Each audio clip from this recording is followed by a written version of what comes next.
Hello everyone, कैसे हैं आप सब। आई होप एकदम बढ़िया होंगे। एंड आज का जो लेक्चर होने वाला है, आई थिंक लेक्चर नंबर 3 हो गया, ये लेक्चर नंबर 4 होने वाला है, राइट। तो ये हमारा लेक्चर नंबर 4 होने वाला है। एंड आई थिंक कि लेक्चर नंबर 5 के अंदर ये जो चैप्टर है फिनिश हो जाएगा। क्या बात कर रहा है यार, ये तो दिवाली के फुसफुसिए की तरह निकला साला, शुरू होने से पहले ही, आग लगाने से पहले ही फट गया। हाँ, चैप्टर छोटा है लेकिन इसके कॉन्सेप्ट क्या है, हिला देने वाले हैं बिल्कुल। जैसे कल का कॉन्सेप्ट बहुत सारे बच्चों को भारी पड़ा होगा, क्योंकि उसमें समझने वाला और दिमाग लगाने वाला इतना पोर्शन है कि दिमाग के बिल्कुल फ्यूज उड़ जाते हैं। और आज का पोर्शन भी बिल्कुल उसी तरीके से है। आपको शिद्दत से देखना है, बिल्कुल इधर उधर नज़रें नहीं करना। जो भी मैं आपको एक्सप्लेन करने वाला हूँ उसको बिल्कुल सटीकता से देखना है, तभी ये टॉपिक आपकी समझ में आ पाएगा।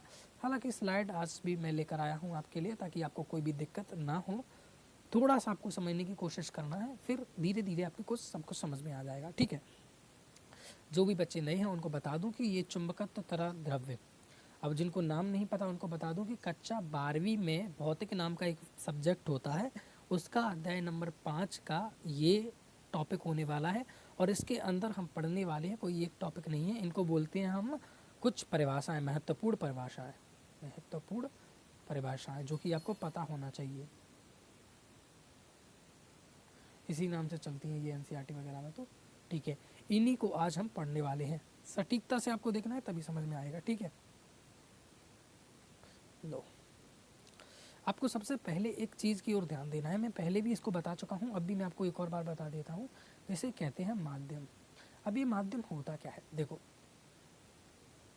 माध्यम ये होता है, कभी आपने नोटिस किया है, आप पानी में जाओगे और पानी में आपको चोट ज़्यादा लगती है। जैसे थोड़ा सा आप किसी पत्थर से रगड़ पकड़ जाओ तो आपके यहाँ ज़्यादा खून चला आता है, जबकि वास्तविकता में ऐसा नहीं होता। अगर आप नॉर्मली लाइफ में जियोगे तो ऐसा नहीं होता। क्यों? क्योंकि जब आप पानी के अंदर जाते हो तो आपकी बॉडी में कुछ चेंजेस आ जाते हैं। अभी कभी आपने नोटिस किया होगा, तो जब आप पानी या नदी में नहा रहे होते हो तो आपकी जो उंगलियां हैं वो बिल्कुल सिकुड़ जाती हैं, है ना, खाल बिल्कुल नरम हो जाती है उनकी। तो इस तरीके के परिवर्तन आपकी बॉडी में आते हैं। क्यों? क्योंकि उस समय आपकी बॉडी ये जान जाती है कि माध्यम जो है परिवर्तित हुआ है, और उसी अनुसार अपने आप को ढाल लेती है। एम आई राइट और रॉन्ग? ठीक है। तो जो आपकी बॉडी है ना, बॉडी ये बहुत ही स्मार्ट फंक्शन है, बहुत ही ज़्यादा चतुर है, आपसे भी ज़्यादा चतुर है आपकी बॉडी। बहुत सारे सिस्टम इसमें ऑटोमेटिक हो जाते हैं। अब कुछ भी कर रहे हो, समय के अनुसार ये अपने आप को ढाल लेती है। पहले पूछती, ज़रूरत थी उसकी, लटकते रहते थे, आवारा थी जब बंदर थे तब। अब इंसान बन गए हैं, अच्छी तरीके से बन गए हैं, पूंछ की आवश्यकता नहीं है, तो धीरे धीरे गायब। अवशेष अंग के बारे में भी पढ़ा होगा, कुछ अंग हैं जो भी आपकी बॉडी में बचे हैं, जो पहले काम के थे अब कोई काम के नहीं हैं, धीरे धीरे गायब हो जाएंगे। चलो छोड़ो इनको, ये बायोलॉजी है, बायोलॉजी वाले सर आपको पढ़ाएंगे जो भी होंगे आपके, ठीक है। यहाँ पर फिजिक्स की बात करें तो फिजिक्स में मैं आपको माध्यम के बारे में बताना चाहता हूँ। देखिए, माध्यम बहुत सारे का हो सकता है। जैसे जल एक माध्यम है, जल एक माध्यम है। अभी आप यहाँ पर रह रहे हो, ये एक माध्यम नहीं है? आपके चारों तरफ कितनी गैसों का भंडार है, ऑक्सीजन है, नाइट्रोजन है, हाइड्रोजन है, ये जन है, वो जन है, फलाना जन है, डी का जन है, तो ये सब गैसें ही तो है। तो गैसों का भंडार है, तो ये एक माध्यम हो गया, जिसको हम वायु कह सकते हैं। वायु सभी उनका मिश्रण है, ठीक है। तो ये भी एक माध्यम है। अच्छा, अब धरती से बाहर चले जाओ, अंतरिक्ष के अंदर, तो क्या अंतरिक्ष के अंदर आपको ऐसा ही माध्यम मिलेगा? नहीं, अंतरिक्ष के अंदर तो ना वायु है ना पानी है ना। वो तो बिल्कुल खाली डला हुआ है, सुनसान इलाका है बिल्कुल। शमशान घाट में भी इतने मुर्दे वगैरह पता नहीं क्या क्या फिरते रहते हैं। अंतरिक्ष तो बिल्कुल खाली है, तो वहाँ पर तो कोई माध्यम ही नहीं, मतलब उसको निरपेक्ष कह सकते हो एक तरीके से, ठीक है। अंतरिक्ष निर्वात कह दिया मैंने उसको, ठीक है, निर्वात कह दिया। यहाँ पर निर्वात अंतरिक्ष, वहाँ पर कोई भी वो चीज़ नहीं है। तो हर चीज़, यहाँ तक कि इवन चुंबकीय क्षेत्र की मैं यहाँ पर बात करूँ, क्योंकि हमारा मेनली टॉपिक यही है, चुंबकीय क्षेत्र। तो क्या ये समय समान रहेगा? जैसे पानी के अंदर किसी चुंबक का चुंबकीय क्षेत्र समान रहेगा? जैसे पानी के अंदर जितना चुंबकीय क्षेत्र उत्पन्न हो रहा है, उतना ही चुंबकीय क्षेत्र वायु में उत्पन्न होगा, उतना ही चुंबकीय क्षेत्र निर्वात में उत्पन्न होगा? ऐसा नहीं है, ऐसा नहीं है। मैंने आपको विद्युत क्षेत्र का सूत्र बताया था, मतलब विद्युत क्षेत्र में आवेशों पर लगने वाले बल का सूत्र क्या बताया था? 1/4 पाई एप्सिलॉन नॉट। यहाँ पर ये एप्सिलॉन नॉट होता क्या था? Q1 Q2 बटा आर एच, और यही था, आई होप आपको याद होगा, कूलम का नियम। तो यहाँ पर ये एप्सिलॉन नॉट होता क्या था? मैंने आपको बताया ये माध्यम की वैद्युशीलता होती थी। इसका मतलब क्या है? माध्यम की वैद्युशीलता को थोड़ा एक्सप्लेन करें। देखिए, माध्यम की वैद्युशीलता से ये आशय होता है कि अब देखो, ये पानी में है तो दो आवेशों के मध्य कम बल लगेगा। अगर ये वायु में है तो ज़्यादा बल लगेगा, निर्वात में है तो और ज़्यादा बल लगेगा। यानी कि कुल मिलाकर आपको समझना ये है कि सबके अंदर जो बल लगेगा वो बराबर नहीं होगा। हो सकता है पानी के अंदर दो आवेशों पर अलग बल लगे, जैसे कि मैंने आपको चांटा मारा, अब मैंने आपको यहाँ पर चांटा मारा, बहुत ज़ोर से आपको दर्द होगा कि नहीं? पानी में मारूंगा तो आप नोटिस करना इतनी ज़ोर से दर्द नहीं होगा। क्यों? क्योंकि मैं जितनी ताकत से यहाँ पर मारूंगा मेरे हाथ का विरोध करने वाला कोई नहीं होगा। लेकिन जब मैं पानी में मारूंगा तो पानी में जो पानी होगा वो मेरे हाथ का विरोध करेगा। पानी में हाथ चलाते हो तो समस्या आती है ना, यहाँ पर चलाने में समस्या आती है? ऐसे नहीं, पानी में आती है, क्योंकि पानी विरोध करता है, माध्यम अलग हो जाता है वो। तो माध्यम से क्या है, आपका चुंबकीय क्षेत्र भी प्रभावित होता है, और इसी को हम माध्यम की चुंबकशीलता कहते हैं। इसे म्यू नॉट से दर्शाते हैं। किससे दर्शाते हैं? म्यू नॉट से दर्शाते हैं। बस इस कॉन्सेप्ट को आपने पकड़ लिया तो बस आपका हो गया उद्धार। म्यू नॉट नहीं, मैं मान लीजिए म्यू ही कह देता हूँ आपको, ठीक है। माध्यम की चुंबकशीलता यहाँ पर क्या है? म्यू है। बस आपको इतना समझ आना है, माध्यम की चुंबकशीलता क्या है? म्यू है। तो जब भी हमें चुंबकीय क्षेत्र निकालना होगा तो हम म्यू लिख देंगे। अब वायु के लिए निकालना है तो वायु के लिए अलग हो जाएगी। यहाँ पर हम लेंगे निर्वात की। निर्वात की क्यों ले रहे हैं? निर्वात का मतलब है जहाँ पर ना वायु है, ना कोई है, ना कुछ है, कुछ भी नहीं है, नॉर्मली है, ये मान के चलो तुम तो, ठीक है, नॉर्मली है। निर्वात को इतना ही मान के चलो, नॉर्मली है, ना वायु है, ना जल है, कुछ नहीं है, निर्वात है। एक चुंबक रखी हुई है, उसका जो चुंबकीय क्षेत्र होगा वो निर्वात में इतना होगा। तो ये निर्वात की चुंबकशीलता है। अब वायु में हो सकता है कुछ और हो जाए, जल में कुछ और हो जाए, है ना। इसको आपको समझ के रखना है। इससे क्वेश्चन नहीं पूछेगा, क्वेश्चन आगे वाले टॉपिक से पूछेगा, पर आगे वाले टॉपिक को आप यहीं से समझोगे, धीरे धीरे रिलेट कर पाओगे। सबसे पहले आता है हमारा चुंबकन क्षेत्र। क्या आता है सबसे पहले? चुंबकन क्षेत्र। इसको मैं हाईलाइट कर देता हूँ।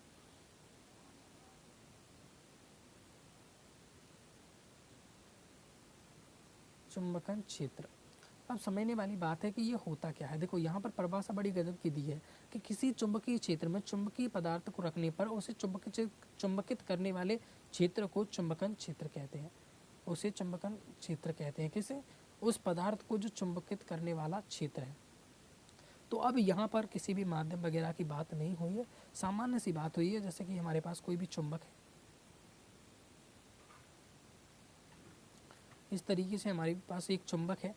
अब मान लीजिए इसको मैंने एक धारावाही कुंडली में रख दिया, इस तरीके से सॉलिनॉइड के अंदर, ठीक है। परिनालिका बोलते हैं इसे, मैं पढ़ा चुका हूँ इसके बारे में। इस तरीके से हमने इसे परिनालिका में रख दिया, और इस परिनालिका के अंदर इस तरीके से आई विद्युत धारा को मैंने प्रवाहित करा दिया। क्या आई विद्युत धारा इसके अंदर मैंने प्रवाहित करा दी। अब यहाँ पर समझने वाली बात यह है कि चुंबकीय क्षेत्र उतना ही होता है जितनी विद्युत धारा होती है, कोई भी अंतर नहीं होता है।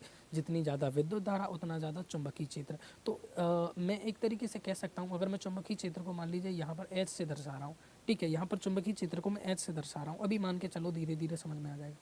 चुंबकीय क्षेत्र को अगर मैं एच से दर्शा रहा हूँ तो ये बराबर है आई के। अब ज़्यादा विद्युत धारा तो ज़्यादा चुंबकीय क्षेत्र, और ज़्यादा विद्युत धारा तो और ज़्यादा चुंबकीय क्षेत्र, ठीक है। तो एच एक तरीके से बराबर है आई के। लेकिन ये बराबर तो फेरों के भी होगा, तो मैं ये नहीं कह सकता कि एच बराबर आई है। मैं कहूँगा एच बराबर एन आई है। एन क्या है? फेरों की संख्या है। एन क्या है? फेरों की संख्या है। अभी आपकी पुराने लेक्चर देखें तो समझ में आ रहा होगा। ये पहला पेरा रहा है ना, ये दूसरा पेरा रहा, यहाँ पर पेन नहीं चलेगी, वो हैंग होगा बोर्ड, है ना। नेक्स्ट स्लाइड के चलते हैं। इस तरीके से पहला फेरा रहा, फिर इस तरीके से दूसरा फेरा रहा, इस तरीके से तीसरा फेरा रहा। तो जितने ज़्यादा फेरे प्रवाहित होंगे उनके अंदर जितनी ज़्यादा विद्युत धारा प्रवाहित होगी वो बराबर होता है एच के, यानी चुंबकीय क्षेत्र के, चुंबकन क्षेत्र के, सॉरी, चुंबकन क्षेत्र के। तो यही तो चुंबकीय क्षेत्र होता है। फिर अब बेसिक सा डिफरेंस है चुंबकीय क्षेत्र और चुंबकन क्षेत्र के अंदर, उसको समझो। चुंबकन क्षेत्र को, चुंबकीय क्षेत्र को मैं मान लीजिए बी नॉट से दर्शा देता हूँ। यहाँ पर किससे दर्शा देता हूँ? बी नॉट से दर्शा देता हूँ चुंबकीय क्षेत्र को। एक्चुअली में होगा क्या, ये बराबर किसके होगा? एच के, क्योंकि जो चुंबकन क्षेत्र है वही चुंबकीय क्षेत्र है। लेकिन फ़र्क क्या है, क्योंकि अगर आप दूसरे माध्यम में चले गए तो वहाँ पर क्या होगा? वहाँ पर कम हो जाएगी मात्रा, है ना। दूसरे माध्यम में चले गए तो हो सकता है वहाँ पर बढ़ जाए, कहीं पर चुंबकीय क्षेत्र ज़्यादा लगे, कहीं पर कम लगे। तो यहाँ पर हमें क्या लेनी होगी? जो चुंबकशीलता है वो। तो यहाँ पर हम लेते हैं, मैंने क्या मान के चला है? म्यू। म्यू क्या है? निर्वात की चुंबकशीलता।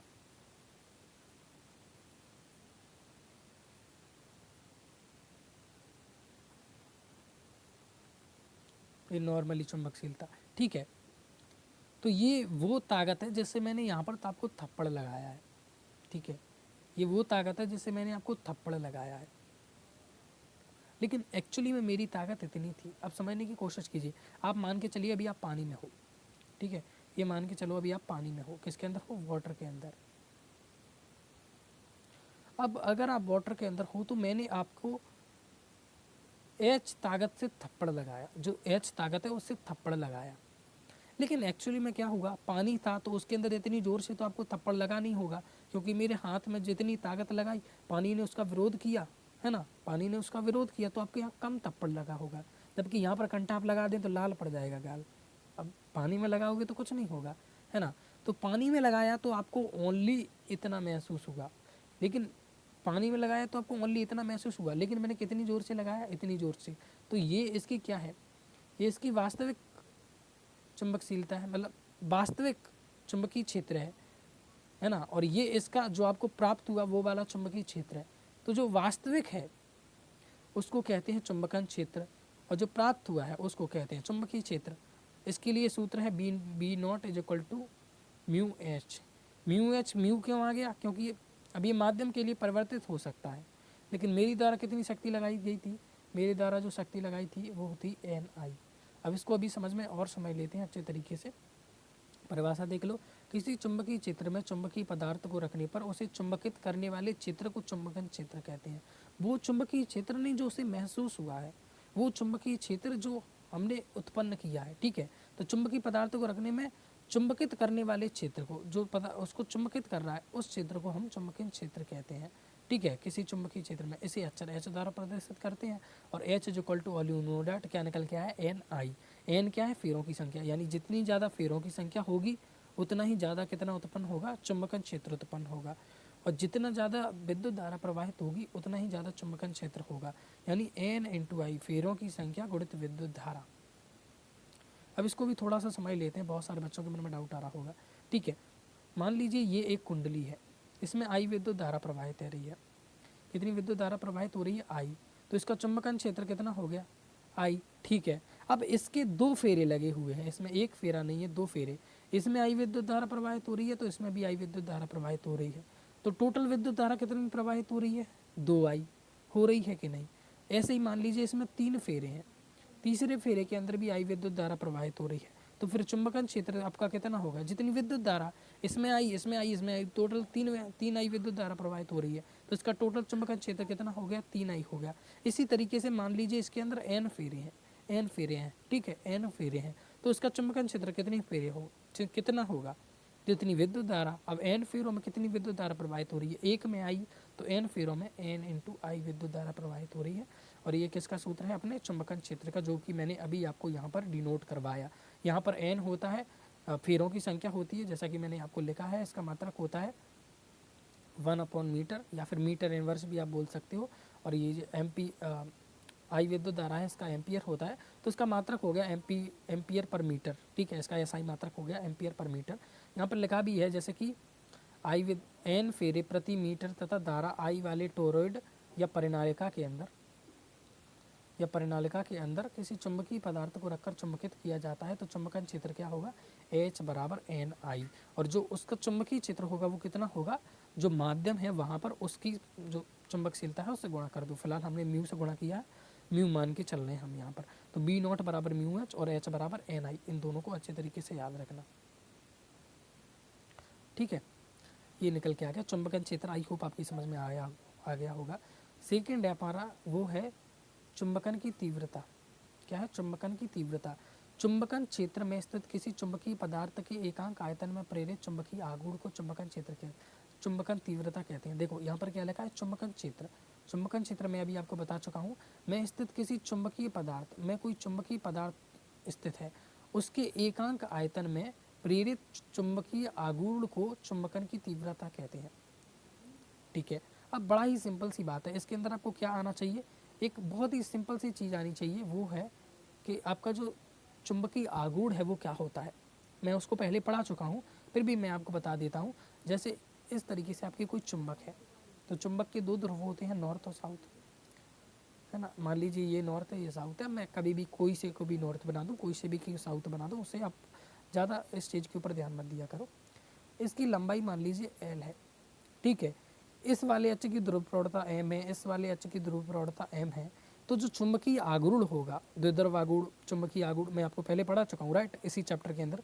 तो वो कितना होगा उसको हम कैपिटल M से दर्शाते हैं कि नहीं, कैपिटल M से, है ना, सॉरी, हाँ कैपिटल M से दर्शाते हैं।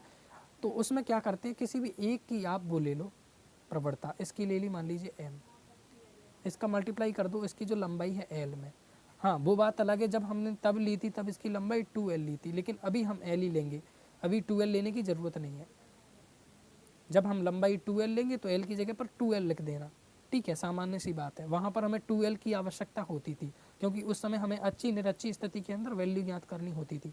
यहाँ पर ऐसा कुछ नहीं करना। तो m इज इक्वल टू क्या होगी, m इंटू L। अब यहाँ पर क्या लिखा है, एकांक आयतन में प्रेरित चुंबकीय आघूर्ण। अब ये तो चुंबकीय आघूर्ण है, ये एकांक आयतन में कितना होगा, एकांक आयतन में निकालने का सूत्र क्या है, सीधी सी बात है। देखो भैया, आपके पास है पूरे 10 आम है और वो 50 रुपए की है।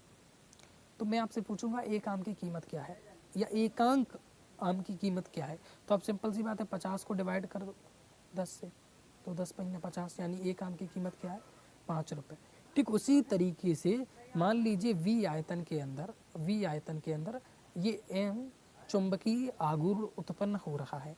तो एकांक आयतन में कितना उत्पन्न होगा, इस m को v से डिवाइड कर दो, जैसे इस 50 को 10 से डिवाइड किया था वैसे ही m को v से डिवाइड कर दो, है ना। और इस m को जब आप v से डिवाइड करोगे तो जो संख्या आती है उसे I से दर्शाते हैं, और इसे हम चुंबकन की तीव्रता कहते हैं, चुंबकन की तीव्रता कहते हैं। यानी कि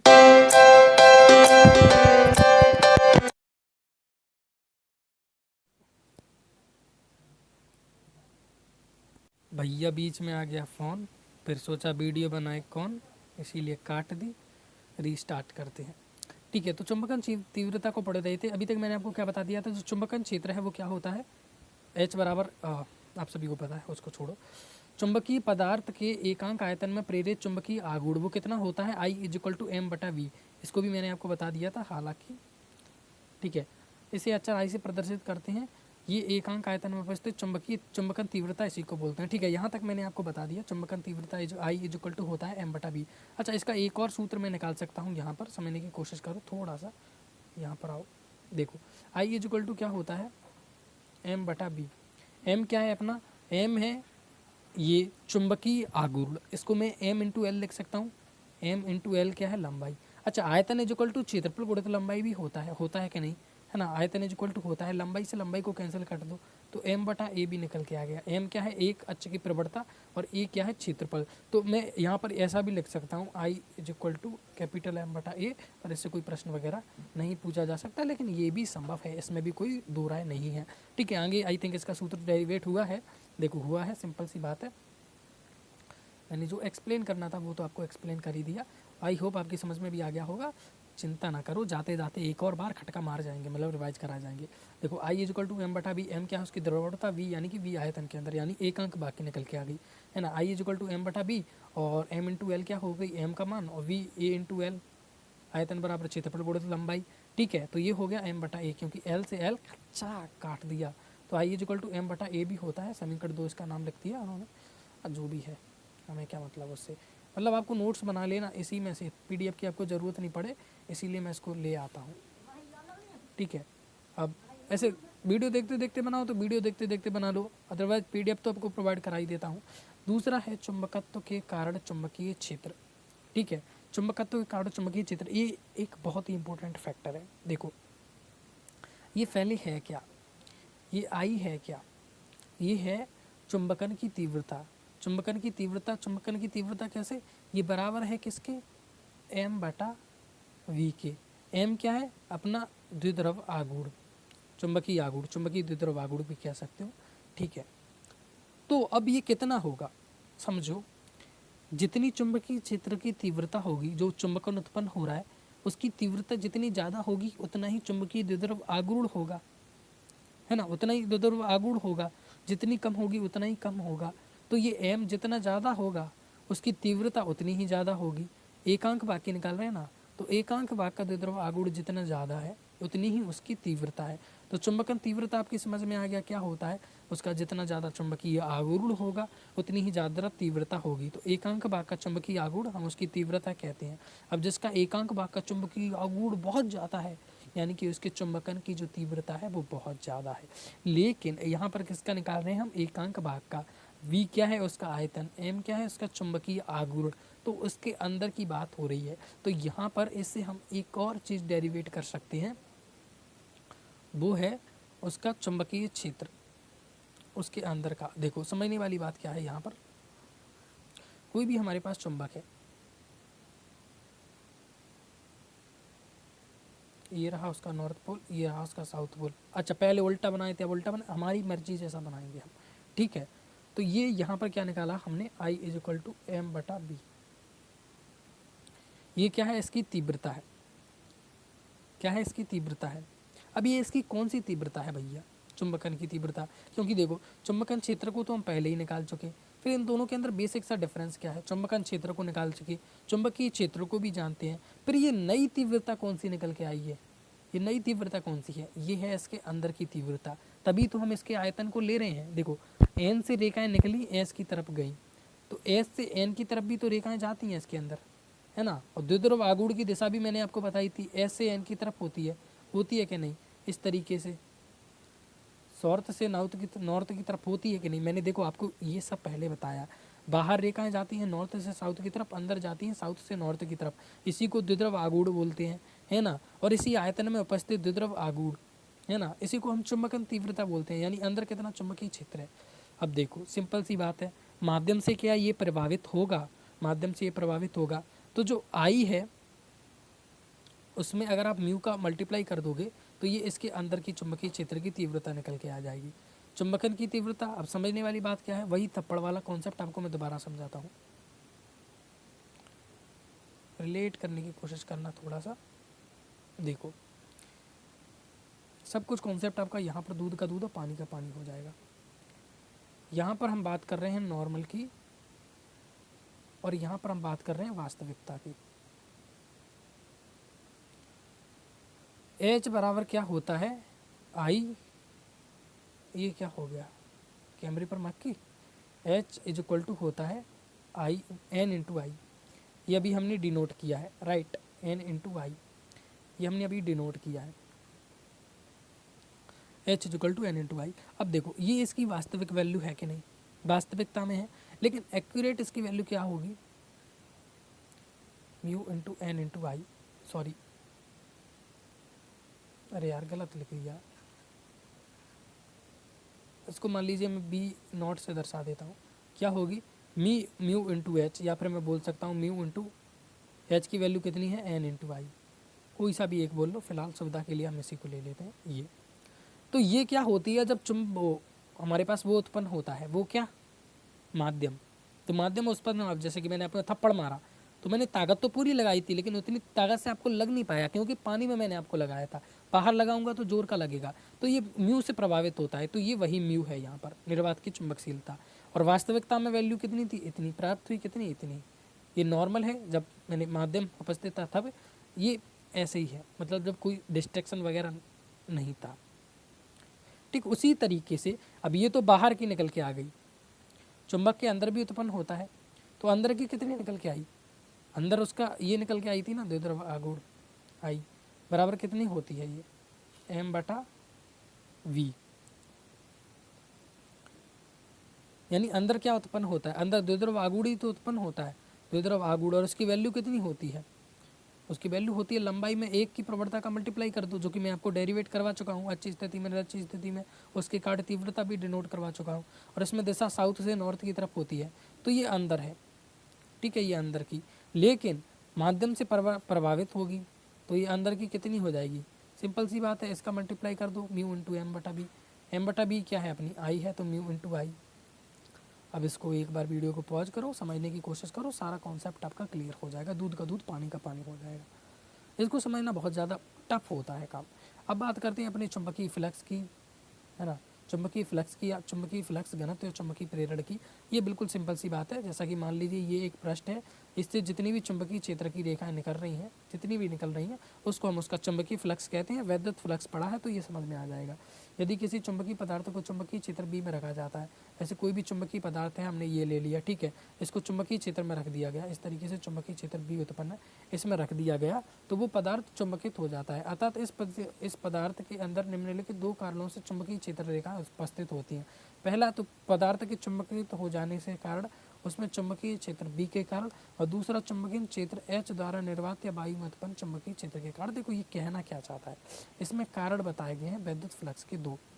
जैसे ये हमारे पास कोई भी वस्तु थी, इसको हमने रखा, और ये हमारे पास एक चुंबकीय नॉर्थ और साउथ, ठीक है, तो एक चुंबकीय क्षेत्र इसने उत्पन्न किया, ठीक है, इसने उत्पन्न किया, इसने चुंबकीय क्षेत्र उत्पन्न किया, उसके कारण क्या हुआ, इसके अंदर से वैद्युत रेखाएं निकली, इसकी वैद्युत रेखाएं निकलती है ना, तो इसके अंदर से निकली, तो एक चुंबकीय फ्लक्स का कारण ये हो गया कि नहीं। अब जब इसके अंदर से निकलती हैं तो इसके अंदर भी चुंबक का गुण आ जाता है ना। अस्थायी चुंबक को मैंने आपको पढ़ाया था, जैसे सुई को लेकर आओ, आप सुई को लेकर आओ चुंबक के पास, तो उसमें भी फिर आकर गुण आ जाता है ना, वो भी फिर चुंबक की तरफ खिंचती है कि नहीं, तो उसके अंदर भी गुड़ा जाता है। यानी उस समय सुई जो है वो भी एक चुंबकीय क्षेत्र उत्पन्न कर रही होती है। तो एक तो वो चुंबकीय क्षेत्र जो इसके द्वारा उत्पन्न किया गया है, एक वो चुंबकीय क्षेत्र जो इसके अंदर उत्पन्न हो रहा है, एक वो चुंबकीय क्षेत्र जो बाहर उत्पन्न हो रहा है एन एस के द्वारा, और उसी के कारण एक चुंबकीय क्षेत्र वो जो कि अंदर उत्पन्न हो रहा है, ठीक है। तो ये चुंबकीय फ्लक्स होता है, चुंबकीय फ्लक्स घनत्व या चुंबकीय प्रेरण जिसे हमसे बोलते हैं, इससे निकलने वाली टोटल रेखाएं जितनी है वो। अभी किसके बराबर होगा भैया, किसके बराबर होगा, चलो भैया डिनोट करवा देते हैं इसको भी। देखो बाहर चुंबकीय क्षेत्र उत्पन्न होता है, उसको मैं किससे दर्शा रहा हूँ, यहाँ पर बी नॉट से, और जो अंदर चुंबकीय क्षेत्र होता है उसको मैं किससे दर्शा रहा हूँ, बी एम से, और ये टोटल किसके बराबर हो जाएगा, वी चुंबकीय क्षेत्र की भी दिशा होती है, वेक्टर लगा दिया मैंने। देखो बी एम क्या है, ये अंदर उत्पन्न होने वाला चुंबकीय क्षेत्र मैंने आपको बताया, बी नॉट क्या है, ये बाहर उत्पन्न होने वाला चुंबकीय क्षेत्र। तो B vector is equal to B naught कितना निकल के आया था, म्यू नॉट इंटू एच, और बी एम कितना निकल के आया था, म्यू इंटू आई। देख लो भैया ये mu naught into H, mu naught into mu I. मैं म्यू नॉट बोल रहा हूँ, यहाँ पर हमने म्यू ही लिया है, ठीक है, डायरेक्ट इसको म्यू ही बोलते हैं। म्यू कॉमन ले लिया तो बचा क्या, एच प्लस के आई। सदिश राशि है तो वेक्टर लगा देना। तो ये कितना निकल के आ गया आपका, B is equal to H बटा आई निकल के आ गया, एच प्लस के आई निकल के आ गया। देखो B is equal to mu into 1 plus K H. यहाँ पर एक और चीज़ है, वो है क्या, आई बटा एच इज इक्वल टू काई, जिसे चुंबकीय प्रावृत्ति कहते हैं।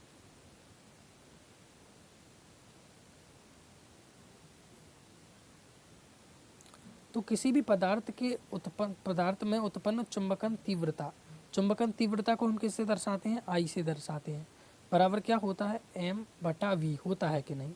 और चुंबकन क्षेत्र इसको किससे दर्शाते हैं, एस से दर्शाते हैं, जैसा कि मैंने आपको बता दिया, को उस पदार्थ का चुंबकीय प्रवृत्ति कहते हैं, है ना। तो इनके अनुपात में क्या करते हैं, जस्ट डिवाइड कर दो, ये आई और एच है इसको डिवाइड कर दो, आई और एच है इसको डिवाइड कर दो, इस तरीके से इसको डिवाइड कर दो, तो उसको क्या कहते हैं, और इसे अक्षर काई से दर्शाते हैं। अब मैंने एक्स क्यों नहीं बोला, क्योंकि ये वास्तविकता में एक्स नहीं है, ये एक्स नहीं है, ये कुछ इस तरीके से होता है, ये इस तरीके से, इसको हम काई बोलते हैं। क्या बोलते हैं, काई। अरे वो काई नहीं, जिसमें गिरे तो आपकी हड्डियाँ टूट गई, वो खाई होती है। और वो काई भी नहीं जो पत्थरों पर लग जाती है नदी वगैरह के कारण। यहाँ पर मैं बात कर रहा हूँ काई की, काई। इसका मतलब क्या होता है, चुंबकीय तीव्रता बटा चुंबकन तीव्रता बटा चुंबकन क्षेत्र, इसको क्या बोलते हैं, चुंबकीय प्रावृत्ति बोलते हैं। और ये तो मैंने अभी आपको डेरिवेट करवाई दिया, mu naught into 1 plus K H, इधर देख लो 1 प्लस के एच नहीं, आई plus K H, H plus आई, आई प्लस एच, जो भी लिखना है आपकी मर्जी, ठीक है। तो यहाँ पर हमारा ये सब कुछ समाप्त हो जाता है। अब एक बार में सबको रिवीजन करें। सबसे पहले बात करते हैं चुंबकन क्षेत्र की। चुंबकन क्षेत्र क्या होता है, चुंबकन क्षेत्र होता है आपका क्या, एच से इसको दर्शाते हैं, बराबर होता है एन इंटू आई, यानी जितनी विद्युत धारा और जितने फेरे उतना ही कितना आपका चुंबकन क्षेत्र होगा। तो एच इंटू एन इंटू आई। वहाँ पर जो चुंबकीय क्षेत्र उत्पन्न होगा, जिसे मैं बी से दर्शा देता हूँ, बी नॉट से दर्शा देता हूँ, वो कितना होगा, वो होगा आपका mu into N into I, या फिर V naught is equal to लिख सकता हूँ म्यू इंटू एच, एच की जगह पर एन आई लिखा है, यहाँ पर ज़्यादा कन्फ्यूज मत होना, ठीक है। ये तो आई होप इतना आपके समझ में आ गया होगा। ये क्या है, माध्यम के कारण हो जाता है। फिर चुंबकीय क्षेत्र हो गया, ये अपना चुंबकन तीव्रता, ये क्या होती है, ये अपनी होती है अंदर, चुंबक के अंदर उत्पन्न होती है। दर्शाते हैं भैया को आई से, आई से दर्शाते हैं, बराबर क्या होता है, म्यू बटा, सॉरी गलत मैं बहुत लिखता हूँ, एम बटा वी। इसको हम लिख सकते हैं आई बरा एम बटा ए। यहाँ पर एम क्या है, एक द्रव की प्रवणता है ना, ये हो गया। और एक और संबंध B is equal to mu into H plus K I या आई प्लस के एच, इस तरीके से। और कुछ रह तो नहीं गया है बाकी नहीं, कुछ बचा हो तो काई, काई बच गया। इसको क्या कहते हैं अपन, चुंबकीय प्रावृत्ति, चुंबकीय प्रावृत्ति बराबर कितना होता है, इसको दर्शाते हैं काई से।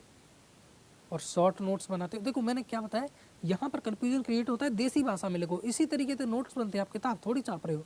जैसे कि ये है तो यहाँ पर लिख दिया शॉर्ट में इस तरीके से, बेटा ये एक्स नहीं है, गलती मत करियो, एक्स नहीं है। और स्माइली वाला इमोजी बना दिया। जब आप नोट्स को पढ़ोगे तो मज़ा भी आएगा। इस तरीके से नोट्स बनते हैं, कई दफ़ा मैंने आपको बताया है ना। काई बराबर कितना होता है, ये आई बटा एच, आई और एच का चुंबकन क्षेत्र और चुंबकीय इसका अनुपात होता है।